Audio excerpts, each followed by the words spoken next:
ఏంటయ్యా నన్ను ఇలా అప్పచెప్పావేంటి? నా గతి ఏంటి? నా పరిస్థితి ఏంటి? దారి చూపివా? పర్లేదులే, చూపిపోతే పర్వాలేదు పో. నిన్ను మాత్రం ఒక్క మాట కూడా, దేవా నన్ను అప్పచెప్పావా? వదిలేసావా? ఏం చేశానయ్యా?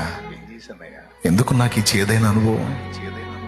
ఏమిటి నా పరిస్థితి? ఇంత భ్రష్టు పట్టినా, ఇంత దరిద్రం వచ్చినా, ఇన్ని బాధలు పడుతున్నా, ఇంత అప్పుల పాలయ్యి నలుగురు నవ్విపోతున్నా, నలుగురు వస్తున్నా, సిగ్గులేదురా నీకు?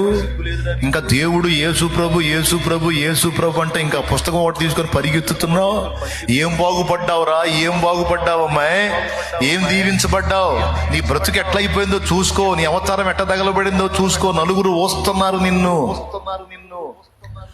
నాశనం అయింది జాలదా? ఇంకా పరిగెత్తుతున్నావు. ఏమయ్యా నేను నాశనం? ఏం కావాలి? అవ్వాల్సినంత అయిందిగా. ఏమీ కాలేదు, ఏమీ కాలేదు. అలా చూపిస్తున్నాడు ఆయన.